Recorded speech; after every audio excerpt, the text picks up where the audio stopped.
오늘 우리에게 주시는 하나님의 말씀은 요한계시록 10장 1절에서 11절 말씀입니다.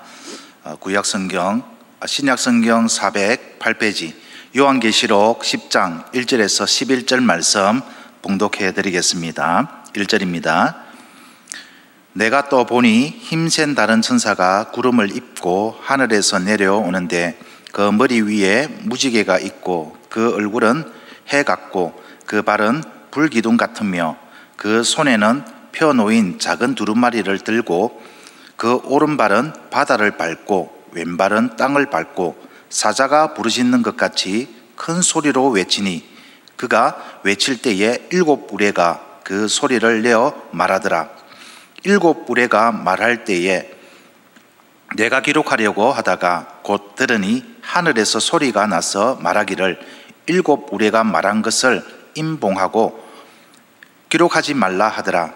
내가 본 바 바다와 땅을 밟고 서 있는 천사가 하늘을 향하여 오른손을 들고 세세토록 살아계신 이 곧 하늘과 그 가운데 있는 물건이며 땅과 그 가운데 있는 물건이며 바다와 그 가운데 있는 물건을 창조하신 이를 가리켜 맹세하여 이르되 지체하지 아니하리니 7째 천사가 소리내는 날 그의 나팔을 불려고 할 때에 하나님이 그의 종 선지자들에게 전하신 복음과 같이 하나님의 그 비밀이 이루어지리라 하더라.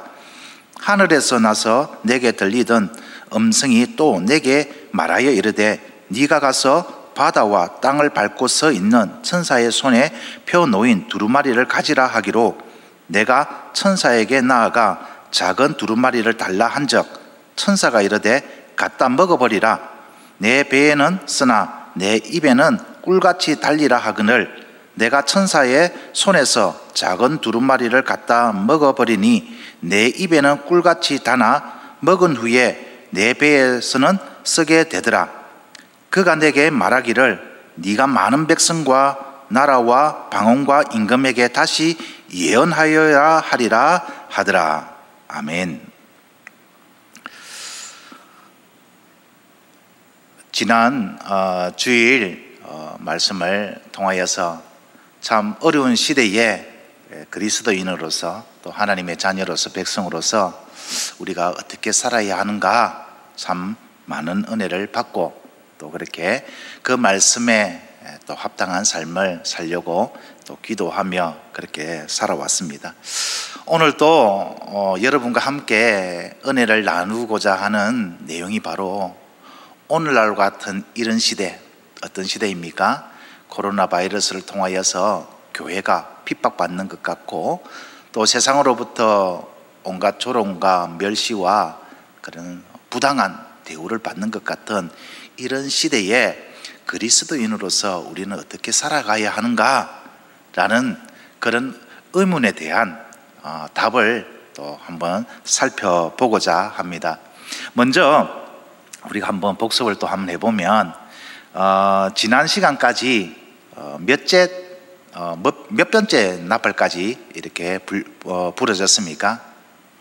보면 성경 한번 살펴보면 9장에 보면 6째 나팔까지 이렇게 부러졌죠. 이 나팔의 의미는 다른 것이 아니라 세상 사람들한테 주는 하나님의 경고의 메시지죠. 하나님의 심판이 마지막 끝날에 최종적인 심판이 있을 것인데 그 이전까지 회개하고 돌이키게 하기 위해서 하나님께서 이렇게 나팔을 통해서 하나하나 경고의 메시지를 주신 것이다 라는 것이죠. 6째 나팔이 부러졌을 때 결과가 어땠느냐 하니까 여전히 세상 사람들은 회개하고 하나님께로 돌이키지 않고 오히려 9장 20절 21절에 보시면은 오히려 귀신과 우상에게 절하고 살인, 복술, 음행, 도둑질을 행함으로 회개하지 않는 그런 악한 모습을 여전히 보였습니다. 이쯤 되면은 이제 마지막 7째 나팔을 불면서 하나님께서 최종적인 그런 심판을 행하실 것 같은데 오늘 본문의 내용을 딱 보니까 일곱째 나팔이 부러지지 않고 다른 내용이 이렇게 삽입되어 있는 것을 우리는 알 수가 있습니다. 오늘 이 본문을 통해서 하나님께서 세상을 바라보는 그 마음이 어떠한 마음인가 우리가 먼저 이해를 하고, 오늘 이 시대에 그리스도인으로서 우리가 어떻게 행하는 것이 하나님의 마음에 합한 그런 삶인가라는 이런 관점에서 오늘 본문을 살펴보기를 원합니다. 오늘 한 절씩 먼저 하는 본문에 대해서 이해를 하고 주시는 하나님의 마음으로 우리가 한번 또 결단하고 나가기를 원하는데요. 우리 1절을 한번 보면은 내가 또 보니 힘센 다른 천사가 구름을 입고 하늘에서 내려오는데, 이런 표현이 있습니다. 힘센 다른 천사, 누구를 이야기를 할까요? 크게 두 가지 견해가 있습니다. 첫 번째 견해는 어린 양 예수 그리스도시다. 왜냐하니까 구름을 입었다라는 이런 표현, 구름을 타고 오신 예수님, 이런 표현이 있잖아요. 또 1절 하반절에서 쭉 이렇게 4절까지 이 힘센 다른 천사에 대한 묘사를 딱 살펴보면은 마치 예수님과 같다. 보면은 머리에 무지개가 있고 얼굴은 해가 같이 빛나고 발은 불기둥 같으며, 오른발은 바다를 밟고 왼발은 땅을 밟고, 이 밟는다라는 말은 통치한다라는 것이죠. 그러니까 하늘과 땅을 밟는다라는 말은 이 온 땅, 온 세계를 통치한다, 다스린다, 이런 의미입니다. 그러면서 사자같이 큰 소리로 부르짖으며 그때의 7불에 하나님의 말씀이 선포되는 이런 광경을 보고, 이것은 어린 양 예수 그리스도가 틀림없다, 이렇게 주장하는 견해가 있고요. 또 한 견해는 이 존재는 특별한 임무를 수행하는 천사다, 이렇게 주장하는 사람이 있습니다. 보크햄이라는 이 주석가는 계시록 1장 1절을 들어서 이 존재는 예수 그리스도가 아니라 특별한 임무를 수행하는 천사다라고 주장을 하는데요. 여러분, 요한계시록 1장 1절을 한번 보시겠습니까? 1장 1절에 보면은 이 요한계시록이 어떤 목적으로 쓰여 있는가라는 것을 사도 요한이 밝히는 대목이죠. 한번 읽어보면은 예수 그리스도의 계시라, 이 요한계시록은 예수 그리스도의 계시다라는 것입니다. 이는,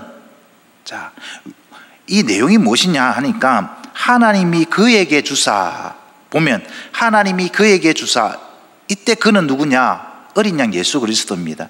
하나님이 예수 그리스도에게 계시를 주셨고, 그 주신 목적이 무엇이냐 하니까 반드시 속히 일어날 일들을 그 종들에게 보이시려고. 그러니까 여기서 종들은 하나님의 인침을 받은 성도들을 이야기합니다. 앞으로 일어날, 종말의 때에 일어날 일들을 성도들에게 알리기 위해서 하나님이 먼저 누구에게 주셨습니까? 예수 그리스도에게 주셨습니다. 그리고 하나님의 계시를 받은 이 예수님은 누구에게 주십니까? 1장 1절을 다시 보시면 그의 천사를 그 종 요한에게 보내어 알게 하신 것이라. 정리를 해보면 이렇습니다. 하나님은 예수 그리스도, 어린 양 예수 그리스도에게 계시하셨고, 계시의 말씀을 주셨고, 예수 그리스도는 당신의 천사를 요한에게 보내셔서 이 요한으로 하여금 성도들에게 알리게 하셨습니다.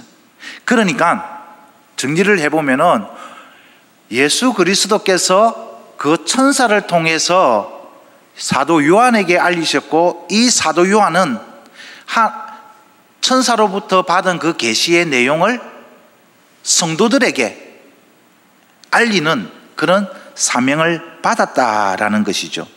그래서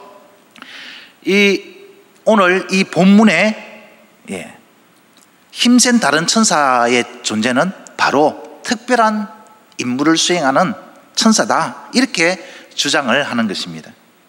예수 그리스도와 천사, 이 크게 두 가지로 대변되는 부분인데 여러분은 어떻습니까?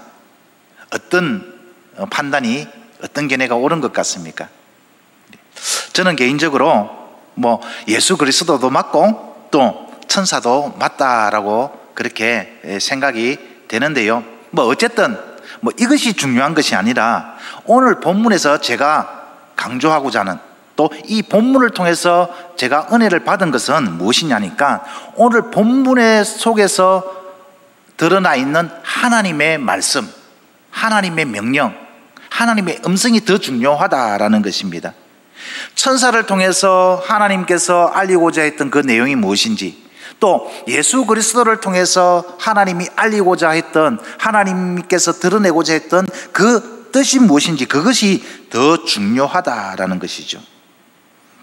자, 다시 오늘 본문으로 돌아가서 5절을 보시면은, 4절을 먼저 보시면, 7 우레가 말할 때에 내가 기록하려고 하다가 곧 들으니 하늘에서 소리가 나서, 여기서 하늘에서 소리가 났다라는 것은 하나님의 음성이 들렸다라는 것입니다. 7 우레는 하나님의 말씀이라고 했습니다. 힘센 천사가 사자와 같은 큰 소리로 하나님의 말씀을 전했습니다.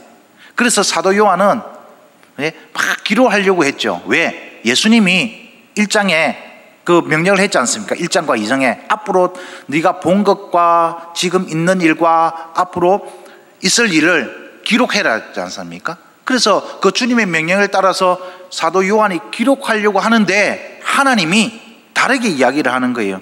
뭐라고 합니까? 7 우레가 말하는 것을 임봉하고 기록하지 말라, 그렇게 이야기를 하는 거죠. 그러면서 이제 이 시선이, 사도 요한의 시선이 누구에게로 갑니까? 그 천사에게로 가는데, 천사가 어떤 모습이냐 하니까 5절부터 7절입니다. 이 천사가 하늘을 향해서 오른손을 들고 있는 거예요. 이 오른손을 들고 있는 이유는 무엇입니까? 이 맹세를 하는 거죠. 하나님께 맹세를 하는 겁니다. 하나님께 선언을 하는 거죠. 그 선언의 내용이 무엇이냐 하니까 6절 하반절에 보면, 지체하지 아니하리니 7 천사가 소리내는 날 그의 나팔을 불려고 할 때에 하나님이 그의 종 선지자들에게 전하신 복음과 같이 하나님의 그 비밀을 이루어지리다. 무슨 이야기냐 하면은 지체할 시간이 없다. 이제 7째 나팔이 부러지면 하나님이 종들에게 이야기했던 그 복음, 또 하나님의 그 비밀이 완전히 이루어질 것이다, 이 이야기를 하는 겁니다. 자, 이 말 속에는 어떤 의미가 담겨 있느냐 하니까, 이제 7째 나팔이 부러지기만 하면은 최종 심판이 임할 것이다. 하나님의 심판이 맹렬하게, 단호하게 그렇게 임할 것이다. 그러니까 지체하지 마라. 회개 기회가 주어질 때 회개하라, 이런 내용이죠. 그럴 때, 자, 이제 8절에 다시 하나님의 음성이 들립니다. 하늘에서 나서 내게 들리던 음성이 내게 말하여 이르되, 다시 사도 요한에게 하나님이 명령을 하는 거죠. 어떤 명령입니까? 자, 네가 가서 바다와 땅을 밟고 서 있는 천사의 손에 펴 놓인 두루마리를 가지라. 두루마리를 가지라는 것입니다. 자, 다시 정리를 해보면은 하나님이 사도 요한에게 명령을 합니다. 너가 가서 천사의 손에 펼쳐져 있는 두루마리를 네가 가지라는 것입니다. 자, 이 두루마리에는 어떤 내용이 기록되어 있다고 했습니까? 안팎으로 쓰여져 있다고 했죠. 이 안팎으로 쓰여져 있는 이 두루마리의 내용은 다른 것이 아니라 최후 심판의 그러한 내용들이었습니다. 애각과 애곡과 재앙에 대한 그런 기록들이 되어 있는데 이게 이제 펼쳐진 것이죠. 그러면 이제 그러한 심판의 메시지가 임하게 된다라는 것이죠. 그것을 너가 가지라 라고 합니다. 그래서 사도 요한이 하나님의 명령을 따라 어떻게 합니까? 9절에 그 천사, 그 펼쳐져 있는 작은 두루마리 책을 가지고 있는 천사의 앞에 가서 하나님께서 가지라고 했으니까 그것을 나에게 달라고 합니다. 그래서 그 천사가 두루마리를 사도 요한에게 주면서 이런 말을 합니다. 갖다 먹어버리라. 내 배에는 쓰나 내 입에는 꿀같이 달리라. 그러면서 사도 요한이 그 천사의 손에서 작은 두루마리를 갖다 먹었습니다. 먹고 나니까 진짜로 입에는 단데 배에는 아주 쓰게 됐다라는 것이죠. 이게 무슨 말이냐 하니까 이 두루마리 책을 펴져 있으니까 사도 요한이 그 두루마리에 있는 그 기록된 내용을 읽었지 않습니까? 그 내용에 따라서 참 자신한테는 처음에는 굉장히 꿀같이 단 거예요. 야, 거기에는 결국은 무엇이냐니까 비록 종말에 일어날 심판의 메시지지만 믿는 성도들한테는 어떤 메시지냐? 구원의 기쁜 소식인 거예요. 그런데 믿지 않는 세상 사람들의 입장에 보았을 때는 거기에는 애가와 애곡과 재앙의 말씀이 기록되어 있는 것이죠. 엄청 두렵고 괴로운 그런 내용의 메시지가 들어가 있는 것이죠. 그 일로 자기 자신한테는 쓰다라는 그런 내용이죠.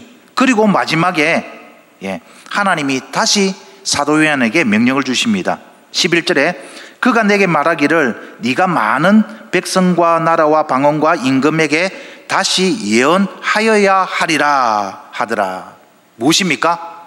다시 사도 요한, 다시 네가 가서 이 모든 말씀을, 이 여기에 기록된 모든 내용을 다시 세상 사람들한테 전하여라, 이렇게 명령을 하는 것이 오늘 본문의 내용입니다. 다시 한번 정리를 해보겠습니다. 6째 나팔까지 부러졌습니다. 이 나팔의 의미는 경고의 메시지라고 했죠. 그 나팔 소리를 듣고 그 경고의 메시지를 듣고 세상 사람들이 우리가 정말 죄인이었구나, 하나님께 회개하고 돌아오라는 그런 메시지가 선포되었음에도 불구하고 이 세상 사람들은 어떻게 했다고요?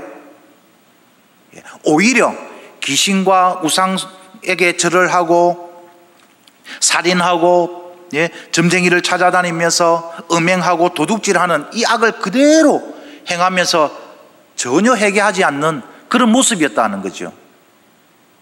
자, 하나님의 마음과 우리가 세상 사람들을 바라보는 마음이 어떻겠습니까? 이쯤 되면은 우리는 당연히 생각합니다. 아니 6번까지 기회를 줘서 돌이키지 않았다며 이제 돌이킬 가능성이 없는 거 아니야? 이제 마지막 7째 나팔을 불어서 저들을 철저하게 심판을 해야 옳지 않습니까?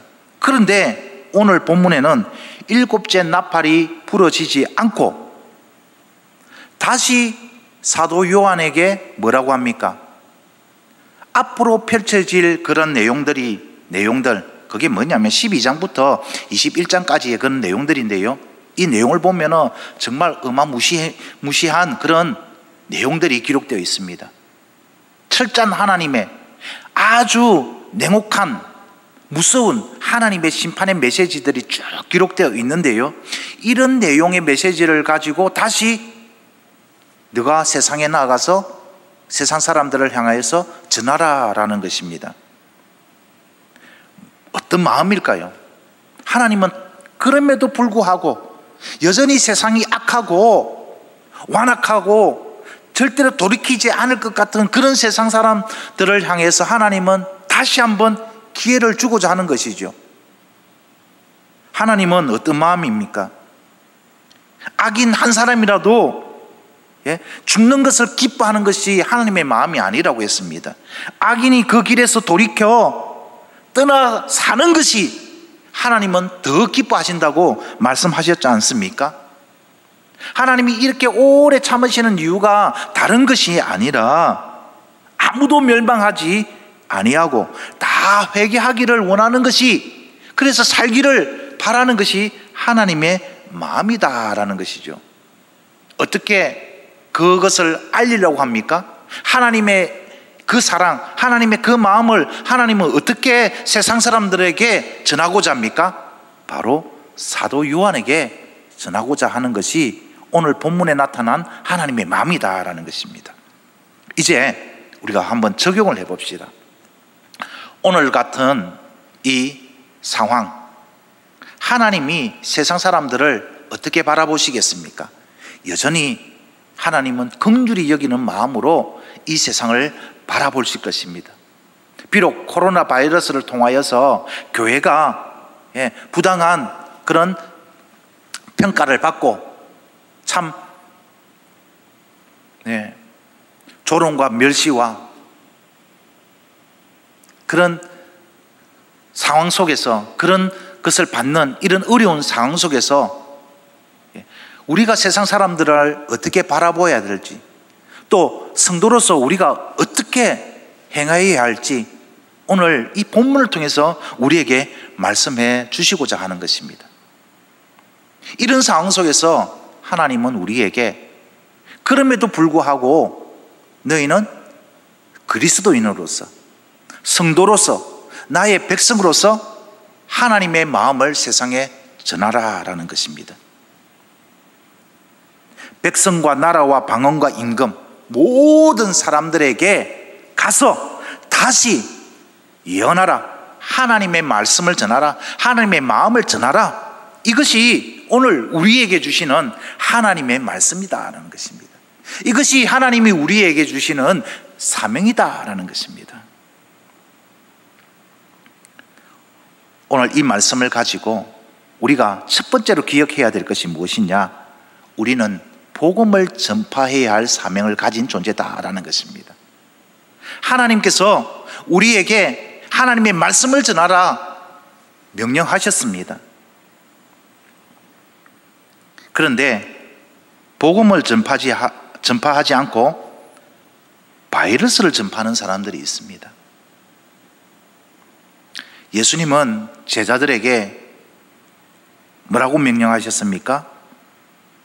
너희는 가서 모든 민족으로 제사를 삼고 아버지와 아들과 성령의 이름으로 세례를 베풀고 내가 너희에게 분부한 모든 것을 가르쳐 지키게 하라. 그렇게 명령하셨습니다. 에베소서에 이런 말씀이 있습니다.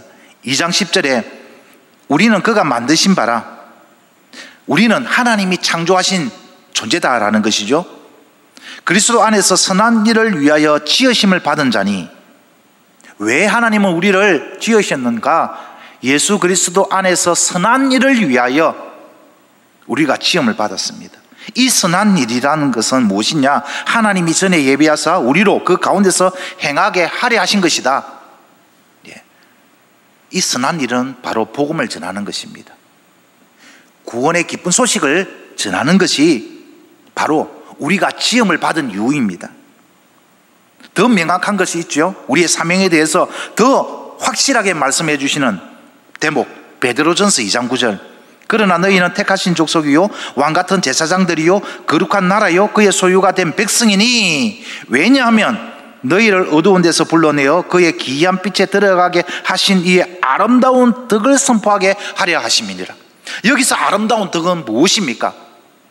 예수 그리스도를 십자가에 내어주시기까지 사랑하신 그 하나님의 사랑이 바로 아름다운 덕 아니겠습니까? 그 사랑을 세상에 알려서 그들도 그 어두운 데서, 사망의 권세에서 벗어나서 구원의 기쁜 소식을 접하고 하나님께 돌아오게 하기 위해서 우리를 택하시고 왕같은 제사장들로 삼아주시고 구별한 나라로 삼아주시고 하나님의 소유가 되게 하신 이유다라는 것입니다. 그런데 이 하나님의 아름다운 덕을 전하지 않고 그리스도인이 코로나 바이러스를 전파하면 되겠습니까? 그러면 안 되지 않습니까? 하나님이 오늘 이 시대에 하나님의 아름다운 덕을 세상에 알리라고 그럽니다. 다시 하나님의 그 마음을 세상에 전하라고 합니다. 이 사명을 우리는 받았다라는 것이죠. 그러면 이 사명을 우리가 잘 감당하기 위해서, 복음을 제대로 전하기 위해서 먼저 준비해야 될 것이 무엇일까요? 오늘 본문에 그 답이 있습니다. 가서 두루마리를 가지라. 그리고 먹으라. 무슨 말입니까? 하나님의 말씀을 통한 영적 분별력을 가지라라는 것입니다. 이 영적 분별력의 기초가 되는 것이, 근거가 되는 것이 하나님의 말씀이다라는 것이죠. 여기서 먹으라라는 말씀의 뜻이 뭐겠습니까? 문자적으로 이 성경책을 한 장 한 장 찢어 먹으라는 것입니까? 실제로 그렇게 오해를 해서 자녀들에게 이 하나님의 말씀을 먹이다가 질식사 시킨 어리석은 그런 사람도 있었죠, 실제로. 그런데 여기서 말하는 것은 문자적으로 이 성경책을 하나하나 찢어서 먹으라는 것이 아닙니다. 무슨 말입니까? 이 속에 담겨져 있는 내용을 완전히 자기 자신의 것으로 소화시키라는 것이죠. 자기 자신의 것으로 소화시키되 여기에 담겨져 있는 하나님의 말씀, 하나님의 뜻을 온전히 깨달아라라는 것입니다. 이것을 통해서 하나님의 복음을 제대로 전하라라는 것입니다. 왜 지금 교회가 하나님의 복음을 전하지 않고 바이러스를 전파하는 그런 존재가 되어버렸습니까? 이 하나님의 말씀을 제대로 먹지 못해서 그렇습니다.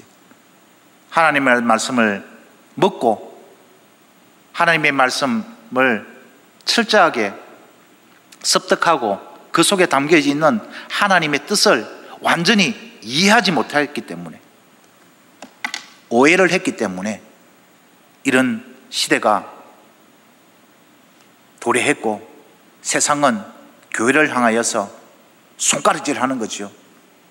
사회적 거리두기에 대한 그런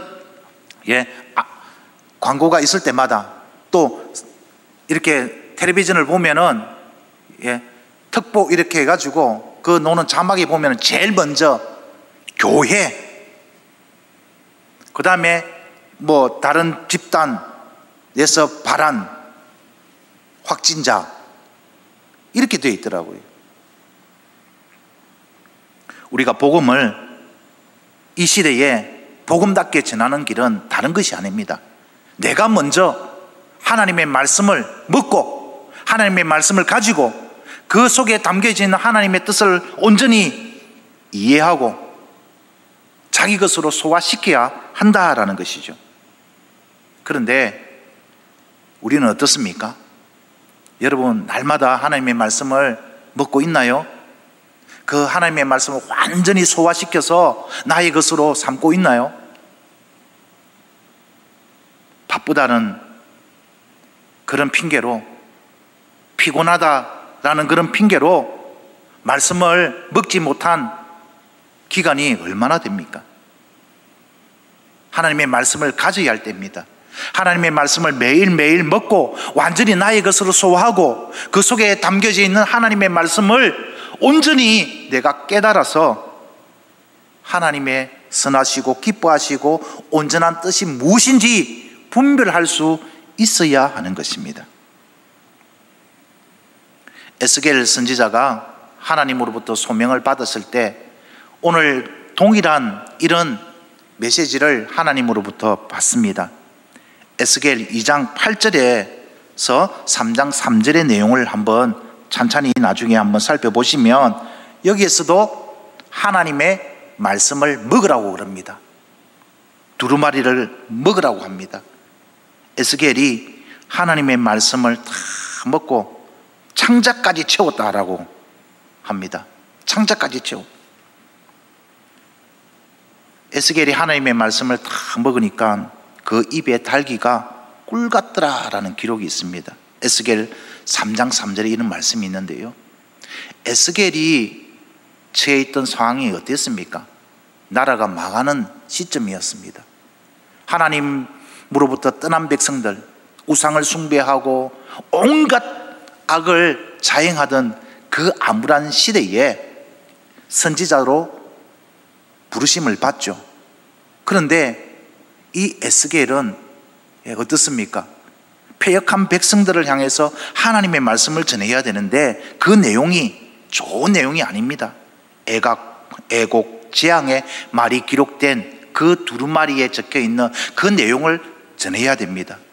그런데 이 에스겔은 하나님의 말씀을 깊이 묵상하고 그 말씀을 받아 먹고 완전히 소화하고 그 속에 기록되어 있는 하나님의 말씀을 통해서 하나님의 마음을 온전히 깨달으니까 그 입에는 어떻게 된 거예요?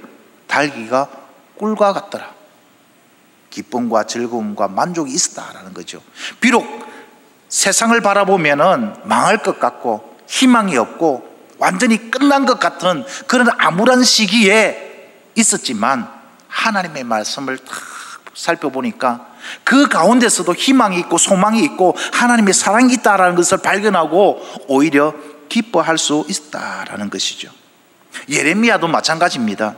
예레미야도 하나님으로부터 소명을 받았을 때, 또 하나님의 말씀을 먹었을 때 이런 기쁨이 있었습니다. 만군의 하나님 여호와시여, 나는 주의 이름으로 이끌림을 받은 자라. 내가 주의 말씀을 얻어 먹었사오니, 내가 주의 말씀을 얻어 먹었사오니 주의 말씀은 내게 기쁨과 내 마음의 즐거움이라. 말씀을 붙잡고 살아가는 사람의 모습이 이러한 모습입니다. 하나님의 뜻을 다 발견하고 나니까 뭐가 찾아온 겁니까? 기쁨과 즐거움이 찾아온 거예요. 마음속에. 세상 사람들이 원하는 것, 이런 모습이 아닐까요? 세상에서는 코로나 바이러스를 통하여서 힘들어합니다. 괴로워합니다. 참 어려움 속에서 신음을 하고 있습니다. 이런 상황 가운데서도 왜 저들은 기뻐하고 즐거워할 수 있는가? 그 모습을 보여줘야 되는 것 아니겠습니까? 우리에게 주신 사명이 바로 이 사명인 것입니다. 혹 성도님들 가운데 지금 내가 처해져 있는 상황 때문에 괴로워하고 어려워하고 근심하고 걱정하고 참 주저앉고 싶은 분 계십니까? 이럴 때일수록 하나님의 말씀을 붙잡으십시오. 세상이 주는 위로, 인간이 주는 위로는 그때 그 순간 뿐입니다. 경험해서 알지 않습니까? 영원한 위로, 영원한 그런 기쁨, 즐거움은 어디서 오느냐? 하나님의 말씀, 하나님의 음성을 듣고 하나님의 뜻을 발견한 그 속에 있는 것입니다. 우리가 어떻게 복음을 전할 수 있습니까? 하나님의 말씀을 붙잡고 그 속에 누리는 평강과 기쁨과 즐거움과 안식 속에서 하나님의 마음을 전할 때 세상은 깨닫게 될 것입니다.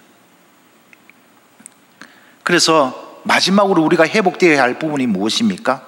이 시대의 죄악을 보면서 눈물을 흘릴 줄 알아야 되는 것입니다. 배에서 써다라는 내용이 무엇입니까? 다시 한번 정리를 하면은 이 재앙의 말씀, 세상 사람들에게 임하게 될 그 참혹한 대환란, 심판, 그것을 깨닫고 사도 요한은 배가 썰알이었습니다. 이 말은 마음에 근심이 가득 차고 괴로웠다는 것이죠. 왜? 앞으로 세상 사람들이 겪게 될 그 환란을 생각하니까 괴로운 것이죠. 슬픈 것이죠.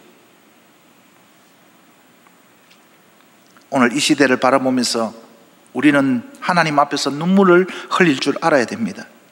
예수님이 이 땅에 오셔서 죄악으로 억눌린 자들을 바라볼 때에 눈물을 흘리셨습니다. 창자가 끊어질 듯한 고통을 예수님도 같이 느끼면서 눈물을 흘리셨습니다. 느헤미야도 당대의 이스라엘의 죄악들을 바라보면서 눈물로 기도했습니다. 40년 동안 하나님의 메시지를 전하지만은 돌이키지 않는 그들을 바라보면서 매일매일 눈물을 흘렸습니다. 느헤미야도 마찬가지지 않습니까? 느헤미야도 고국에 남아있는 그 동족의 아픔을 바라보면서 눈물로 수일 동안 슬퍼하며 하나님께 금식하고 기도했습니다. 하나님이 오늘 우리에게 바라는 것이 이러한 모습 아닐까요?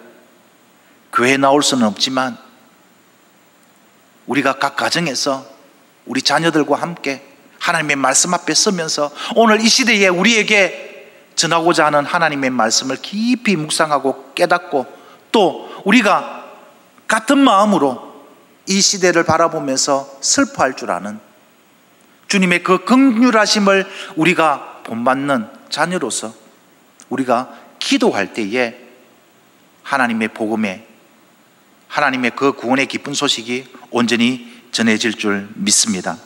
이제 말씀을 정리하겠습니다. 곧 심판이 임할 것 같았는데 하나님은 사도 요한에게 너가 가서 다시 한번 나의 마음을 알려라 그러면서 사명을 주셨습니다. 복음 전파의 사명을 주셨습니다. 하나님의 말씀을 온전히 깨닫고 기쁨과 즐거움으로 그 사명을 잘 감당하면서 또 한편으로는 세상을 향해서 눈물을 흘리며 하나님께 기도하라고 사명을 주셨습니다. 이 사명은 당시 사도 요한에게만 주신 사명이 아니라 오늘 우리에게 또 주신 사명인 것입니다. 사랑하는 성도 여러분, 우리는 세상에 복음을 전파하는 사명을 받은 자들입니다. 하나님의 말씀을 날마다 가지고 먹고 완전히 나의 것으로 소화하여서 하나님의 선하시고 기뻐하시고 온전한 뜻을 우리가 분별하여서 그 뜻을 이루기 위해서 우리가 날마다 노력해야 될 것입니다. 또한 매일 이 시대의 아픔을 우리가 가슴에 품고 하나님께 눈물로 기도하는 이 시대에 하나님 보시기에 합당한 삶을 살아가는 복된 성도님 되기를 주님의 이름으로 축원드립니다. 기도하겠습니다. 하나님 아버지, 이 악한 시대를 바라보면서 하나님은 여전히 회개의 기회를 주시고 하나님이 얼마나 이 세상을 사랑하시는지 알려주셨습니다. 당장 7째 나팔이 부러지고 최후의 심판이 임할 것 같았는데 하나님은 사도 요한을 통하여서 다시 한번 하나님의 마음을 세상 사람들에게 전하라고 사명을 주셨습니다. 사도 요한에게 주신 사명이 오늘 우리에게 주신 사명과 동일한 것을 또 우리가 깨닫게 됩니다.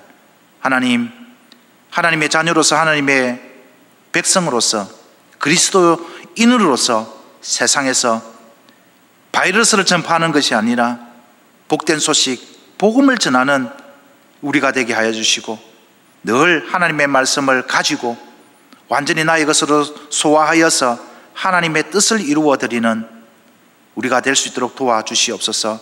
하나님, 우리의 마음속의 세상을 바라보며 눈물을 흘리며 하나님께 간구할 수 있는 그런 긍휼히 여기는 마음이 회복되기를 소망합니다. 악한 세상을 향하여서 우리도 분을 내는 것이 아니라 주님의 그 마음을, 긍휼히 여기는 마음을 품고 세상을 바라보면서 눈물로 기도할 수 있는 우리가 될 수 있도록 성령 하나님께서 모든 것을 주장하시고 역사하여 주시옵소서. 예수님의 이름으로 기도드립니다. 아멘.